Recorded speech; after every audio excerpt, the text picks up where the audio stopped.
अस्सलाम वालेकुम। आज का हमारा जो टॉपिक है वो है hybridization of orbitals and the shapes of molecules. अब ये टॉपिक थोड़ा चेंज है क्योंकि हमने मैट्रिक तक जो है हाइब्रिडाइजेशन को नहीं पढ़ा होता। तो अब पहले हमने ये देखना है कि हाइब्रिडाइजेशन होती क्या है। तो पहले मैं यहाँ पर हाइब्रिडाइजेशन की डेफिनेशन आप लोगों को बता दूँ कि असल में ये होती क्या है। किसी भी एलिमेंट के वैलेंस शेल में जितने भी ऑर्बिटल्स होते हैं उनकी मिक्सिंग को जो है वो हाइब्रिडाइजेशन कहा जाए। हाइब्रिड का मतलब ही क्या है? मिक्सिंग। ये नेम हाइब्रिड है, उसका मतलब ही मिक्सिंग है, मीनिंग ही मिक्सिंग है। अब हमने देखना है कि मिक्सिंग होती किस चीज़ की है।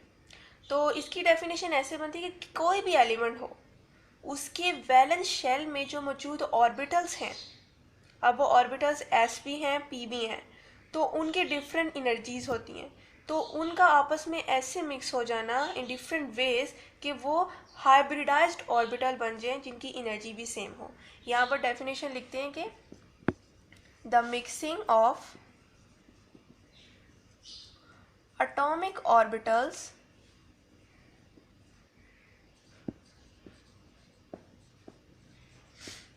of different shape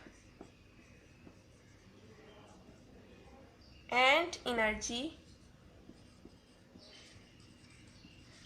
to give rise to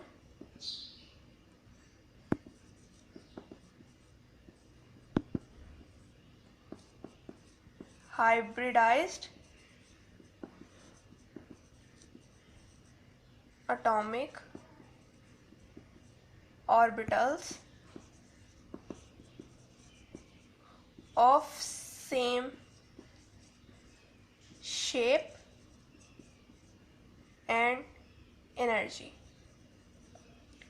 ये है इसकी डेफिनेशन को दोबारा रीड करते हैं कि the mixing of atomic orbitals of different shape and energy to give rise to hybridized atomic orbitals of same shape and energy. अगर हमने इसको मज़ीद जस्टिफाई करेंगे by taking an example of carbon, लेकिन इस डेफिनेशन को समझना ज़रूरी है कि हाइब्रिडाइजेशन कहते किसे हैं। हाइब्रिड का सिंपली मीनिंग मिक्सिंग है। अब मिक्सिंग किस चीज़ की? किसी भी एलिमेंट के वैलेंस शेल में मौजूद ऑर्बिटल्स की जिनकी डिफरेंट शेप भी है और एनर्जी भी है, उनकी मिक्सिंग इन डिफरेंट वेज, ताकि वो मिक्सिंग जब उनकी हो तो वो हाइब्रिडाइज्ड एटॉमिक ऑर्बिटल्स बना लें, यानी कि जिनकी एनर्जी और शेप सेम हो। मिक्सिंग से पहले उनकी एनर्जी भी डिफरेंट थी, शेप भी डिफरेंट थी, लेकिन मिक्सिंग के बाद एटॉमिक ऑर्बिटल्स की जो है शेप भी सेम और एनर्जी भी सेम हो जाती है, इसीलिए उनको हाइब्रिडाइज्ड एटॉमिक ऑर्बिटल्स कहा जाता है। अब हाइब्रिडाइजेशन की डेफिनेशन तो यहाँ पर होती है मुकम्मल। अब इसकी कोई एग्जांपल लेते हैं ताकि इसे मज़ीद जस्टिफाई करें। अब हम इसकी एग्जांपल लेंगे कोई भी।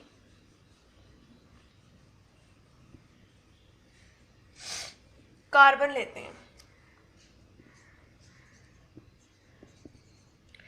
अब जो कार्बन है इसकी जो है इसका जो आउटर मोस्ट शेल में जो है 4 इलेक्ट्रॉन्स होते हैं, लेकिन इसकी जो इलेक्ट्रॉनिक कॉन्फ़िगरेशन है वो बन रही है 6, क्योंकि इसका एटॉमिक नंबर जो है 6 है। तो हम इसकी मोस्ट स्टेबल इलेक्ट्रॉनिक कॉन्फ़िगरेशन लिखते हैं 1s2 2s2 2p2 1 2 3 4 5 6। Atomic number इसका 6 है, जिसकी वजह से हमने लिखा यहाँ पर इसके इलेक्ट्रॉनिक कॉन्फ़िगरेशन में हमने पुट किए उस तरह इलेक्ट्रॉन की डिस्ट्रीब्यूशन की कि ये जो हैं पूरे 6 बना लें, वरना पी वाले ऑर्बिटल में जो है 6 इलेक्ट्रॉन्स आते हैं, लेकिन कार्बन चूँकि इसका एटॉमिक नंबर 6 है तो यहाँ पर हमने सिर्फ 2 ही इलेक्ट्रॉन्स इसमें इसके आ सकते हैं।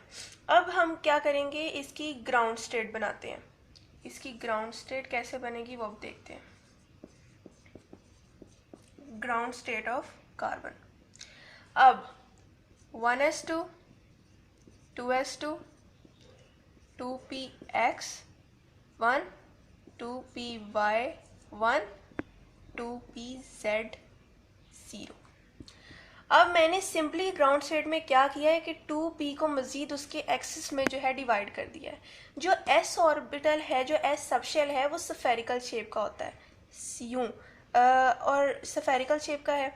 अगर हम उसको x एक्सिस पे लें, y एक्सिस पे लें या z एक्सिस पे लें, तीनों में उसकी शेप वैसी रहती है। जबकि जो p ऑर्बिटल है इसकी जो है शेप होती है डम शेप। इसकी मैं शेप आप लोगों को बना के दिखाती हूँ। उसकी ये अगर हमने एक्स एक्सिस लिया है ना तो उसकी शेप एक्स एक्सिस पे यूँ होगी, डम शेप है। अगर हमने वाई एक्सिस पे लिया है तो शेप इसकी यूँ होगी। अगर हमने एक्स एक्सिस वाई एक्सिस के अलावा हमने जेड एक्सिस पे लिया है तो इसकी शेप यूँ होगी। और अगर ये आपस में मिल जाए तो फिर ये यूँ शेप बन जाएगी इसकी, काफ़ी कॉम्प्लिकेटेड हो जाएगी। ये देखिए, ये सबको मिक्स कर दिया था। तो ये इसकी जो है शेप तो एक जैसी रहती है, लेकिन एक्सिस इसके जो है वो 3 बनते हैं, क्योंकि इसकी डम शेप है तो ये डिफरेंट जो है उसकी वो एंगल बन जाते हैं on x axis, y axis and z axis. तो इसके इसीलिए तो इसमें 6 इलेक्ट्रॉन्स आते हैं, एक्स में 2, 2p वाई में 2, 2p जेड में 2। इस तरह वो डिवाइड होता है, इसीलिए हमने इसको मज़ीद खोल दिया। इसको हमने इसलिए नहीं खोला क्योंकि ये सफेरिकल शेप का होता है एस सब शेल, और ये तीनों एक्सिस पे एक जैसा ही रहता है। ये बात थी। अब हम आते हैं, अब बात यहाँ पर यह आ रही है कि यहाँ पर हमें जो इसकी ग्राउंड स्टेट इलेक्ट्रॉनिक कॉन्फ़िगरेशन मिल रही है उससे हमें साबित हो रहा है कि ये सिर्फ जो है वो कार्बन डाइवैलेंट है, 2 ही बॉन्ड बनाएगा। बॉन्ड हमेशा उनके बनते हैं जो अनपेड होते हैं। ये तो फुलफिल है, इसकी तो डिमांड ही नहीं है कि बॉन्ड बनाए, क्योंकि ना इसको अपना डुप्लेट कंप्लीट करने की ज़रूरत है। यहाँ पर जो है अनपेड इलेक्ट्रॉन है, यानी इसको किसी के साथ मज़ीद शेयर करना है ताकि ये अपना पेयर मुकम्मल कर सके इलेक्ट्रॉन का। तो यहाँ पर साबित हो रहा है कि ये कार्बन डाइवैलेंट है। लेकिन कार्बन अपने ज़्यादातर कंपाउंड्स में ट्राइवैलेंट के तौर पे जो है, टेट्रावैलेंट सॉरी के तौर पे शो होता है। फॉर एग्जांपल ये कार्बन है, कार्बन के आउटर मोस्ट शेल में जो इलेक्ट्रॉन्स हैं वो 4 हैं। तो कार्बन क्या करता है, हाइड्रोजन के साथ जो है वो बॉन्ड बनाता है और अपना यूं ऑक्टेट कंप्लीट करता है। 4 उसके पास पहले से थे, 4 उसने जो है हाइड्रोजन के साथ जो है वो बॉन्ड बना के हासिल कर लिए, तो उसका ऑक्टेट कंप्लीट हो गया। और यहाँ पर पता लग रहा है कि ये कितने बॉन्ड बन रहे हैं। यहाँ पर क्या 4 जो है ये बॉन्ड बने जा रहे हैं, एक एस ऑर्बिटल से बन रहा है और 3 जो है वो पी ऑर्बिटल से बन रहे हैं। तो क्या एस और पी ऑर्बिटल्स के जो बॉन्ड है, क्या उनकी एनर्जी और शेप डिफरेंट होगी? नहीं। कार्बन जितने भी बॉन्ड बनाता है, चारों के चारों जो बॉन्ड बनाता है, उनकी एनर्जी भी सेम होती है, उनकी शेप भी सेम होती है। लेकिन यहाँ पर कैसे हो सकता है, यहाँ पर तो सिर्फ डाइवैलेंट बन रहे। तो इस चीज़ को हमने देखना है कि इसको टेट्रावैलेंट कैसे बनाया जाए। अब क्या होता है कि जब एटॉमिक ऑर्बिटल्स की मिक्सिंग, अब इस चीज़ को 2 तरीके से किया जाता है कि यहाँ पर जो अब एक्साइटेड स्टेट में क्या होगा, हम ये जूम करते हैं कि ये जो 2s ऑर्बिटल है उसके 2 इलेक्ट्रॉन में से एक इलेक्ट्रॉन जो है जंप करके 2pz के पास चला जाएगा, तो ये खुद भी अनपेयर रह जाएगा। 1s ऑर्बिटल की तो हम नहीं बात करें, क्योंकि ये जो है ये आउटर मोस्ट सिर्फ जो है वैलेंस शेल ही जो है ऑर्बिटल्स जो हैं वो हाइब्रिडाइजेशन में हिस्सा लेते हैं। ये 1s 2 ऑर्बिटल जो है ये वो इस चीज़ में हिस्सा नहीं लेगा, क्योंकि ये वैलेंस शेल नहीं है। तो 2s जो है उसका अब एक इलेक्ट्रॉन रह गया, एक जंप करके चला गया 2p, ये खुद भी अब अनपेयर बन गया, यानी अब ये भी बॉन्डिंग में हिस्सा लेगा। ये एज इट इज़ थे 2py और 2px जो थे, तो ये जो है ये 2pz के ऊपर भी एक चला गया। अब सवाल ये उठता है कि इसके पास इतनी एनर्जी कहाँ से आई कि इसने अपना इलेक्ट्रॉन इधर दे दिया। अब इसकी हम 2 तरह से इसको एज्यूम करते हैं। पहली बात ये कि जब एटॉमिक ऑर्बिटल्स की मिक्सिंग होती है तो बॉन्ड बनता है। जब मिक्सिंग होती है तो एनर्जी रिलीज़ होती है। एनर्जी जब रिलीज़ होती है तो एस ऑर्बिटल उस एनर्जी के ज़रिए इतनी काबिलियत अपनी कर लेता है, बढ़ा लेता है कि वो अपना एक जो है इलेक्ट्रॉन यहाँ पर जो है वो दे देता है। ये इसकी बात है। तो इस चीज़ के ज़रिए हम अज्यूम करते हैं कि एस ऑर्बिटल ने कैसे अपने अंदर से इलेक्ट्रॉन जो है वो वहाँ पर दे दिया। और दूसरी बात कि जब बॉन्ड बनता है तो एक्सोथर्मिक ये होता है रिएक्शन। तो एक्सोथर्मिक होने की वजह से जब डाइवैलेंट अगर अपनी जो डाइवैलेंट जब कार्बन था ग्राउंड स्टेट में, तो जब वो बॉन्ड बनाएगा एनर्जी रिलीज़ होगी। एनर्जी रिलीज़ होगी बॉन्ड बनाने से, तो जो है एस ऑर्बिटल जो है वो एनर्जी जब गेन करेगा तो अपना एक इलेक्ट्रॉन जो है वो 2pz तक पहुंचा देगा। ये दोनों तरीके से हम जो मर्जी को जो है एक्सेप्ट करना चाहें, लेकिन दोनों ही जो है बात काबिल एतबार है, ऑथेंटिक बातें हैं। तो कि किस तरह इसको एनर्जी मिली कि वहाँ पर इलेक्ट्रॉन जो है चला गया। अब हमने देखना है कि ये एस, अब ये इस चीज़ को सेटिस्फाई कर रहे हैं कि कार्बन टेट्रावैलेंट है। अब हमें इस बात का अंदाज़ा हो गया कि ये टेट्रावैलेंट है, लेकिन क्या इनकी जो शेप है क्या वो सेम होगी? यानी कि कार्बन अगर 4 बॉन्ड बना रहा है तो क्या उन सब बॉन्ड्स की जो शेप है, एनर्जी है, क्या वो सेम होगी? क्योंकि उसमें एक s ऑर्बिटल शामिल है और 3 p ऑर्बिटल शामिल है, तो क्या उनकी शेप और एनर्जी सेम होगी? इस चीज़ को जस्टिफाई करने के लिए हाइब्रिडाइजेशन जो है उसका मेथड हम करते हैं, ताकि हमें पता लगे कि ये होना ज़रूरी है कि कार्बन हमेशा जो भी बॉन्ड बनाएगा और उसकी एनर्जी भी सेम होगी और उनकी शेप भी सेम होगी। अब ये कैसे? अब ये अब हमने s ऑर्बिटल लिया कॉन्फ़िगरेशन के मुताबिक कार्बन की, ये हमने 2px ऑर्बिटल लिया, ये जो है 2py लिया, और ये है 2pz। ये भी एटॉमिक ऑर्बिटल्स हैं कार्बन के। अभी ये मिक्स नहीं हुए, इसीलिए इनकी शेप डिफरेंट है, अपनी अपनी है। इसकी स्फेरिकल है, इसकी x एक्सिस पे, इसकी y एक्सिस पे, इसकी z एक्सिस पे। अब जब ये मिक्स करेंगे तो इनकी हाइब्रिडाइजेशन होगी, तो फिर इनकी शेप कैसे बन जाएगी? अब ये कितने हैं? ये 4 ऑर्बिटल्स हैं, तो जब ये मिक्स होंगे तो 4 ही हाइब्रिड ऑर्बिटल्स बनाएंगे, ठीक है। अब इनकी शेप देखते हैं हाइब्रिडाइज्ड होने के बाद कैसी हो जाती है। यहाँ पर मैंने 2s बनाया था, उसकी शेप क्या हो गई? उसकी शेप भी यूँ हो गई, यूँ। 2px बनाया था मैंने यहाँ पर, उसकी शेप भी हो गई यूँ। एक जैसी शेप है, बस डिफरेंट एक्सिस पे लिया हुआ है। 2py यहाँ पर मैंने लिया था, उसकी शेप भी हो गई यूँ। चारों ऑर्बिटल्स की शेप जो है वो सेम हो ही जा रही है, बेशक वो डिफरेंट और वो एक्सिस पे है। और जो लास्ट वाला मैंने यहाँ पर ड्रॉ किया था, उसकी भी शेप हो गई सेम। इन सब की शेप सेम है। एस्पिरेटरी हाइब्रिडाइज्ड ऑर्बिटल की जो शेप होती है वो यूँ होती है, और इसकी इन सब की वैसी ही है। ये भी sp3 है हाइब्रिडाइज, ये भी sp3 हाइब्रिडाइज, ये भी sp3 है हाइब्रिडाइज, और ये भी sp3 हाइब्रिडाइज्ड। अब क्या होता है कि जब ये सारे अब मिक्सिंग होने की वजह से अपनी सेम शेप है, इनकी एनर्जी भी सेम है, जस्टिफाई करें कि हाइब्रिडाइजेशन हुई है, पता लग रहा है। अब ये जब आपस में मिक्स होंगे तो फिर जो है ये जो है किस तरह की शेप बनाएंगे? टेट्राहेड्रल शेप बनाएंगे। ये अब चारों के चारों जब आपस में मिलते हैं तो यूं शेप बनाते हैं।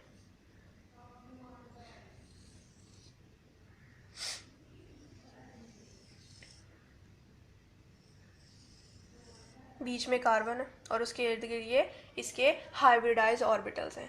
अब ये मीथेन का अब इनका जो आपस में जो है एंगल होता है 109.5 डिग्री का होता है। अब जो है मीथेन की बात कर लेते हैं। फॉर एग्जांपल ये मीथेन का, क्योंकि मीथेन में एक ही कार्बन होता है, तो हम उसकी जो है देख लेते हैं कि किस तरह वो बनती है शेप।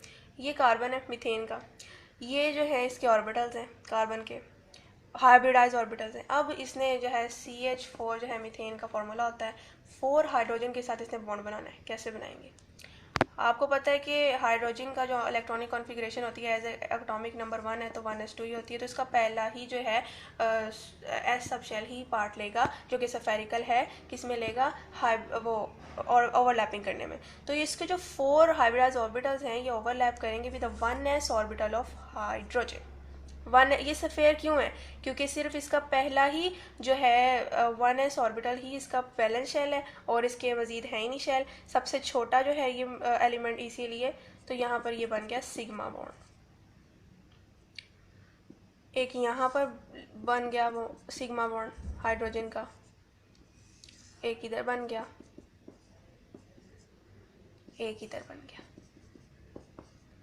4 हाइड्रोजन जो है ओवरलैप हो गए हैं अपने वैलेंस शेल ऑर्बिटल के साथ, जो है वो कार्बन के हाइब्रिडाइज ऑर्बिटल से। तो ये मीथेन का स्ट्रक्चर बन गया। अब ये सारे जो इनके ऑर्बिटल्स हैं कार्बन के हाइब्रिडाइज, ये डीजेनरेट है, यानी इनकी एनर्जी सेम है।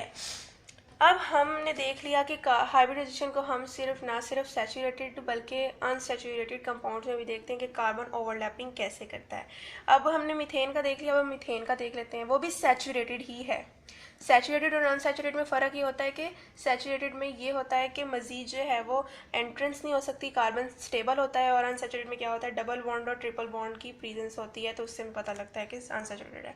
अब हम इथेन देख लेते हैं। अब इथेन में क्या होता है? इथेन में 2 कार्बन होते हैं, दो कार्बन जो है वो बॉन्ड बनाते हैं। अब दो कार्बन है यानी कि एक तो ये कार्बन है ना, और इसके ये हाइब्रिडाइज ऑर्बिटल्स हैं इसके इर्द गिर्द मौजूद, यूँ। अच्छा, अब एक और कार्बन आ गया जिसके इर्द गिर्द भी उसके हाइब्रिडाइज ऑर्बिटल जो हैं वो मौजूद हैं।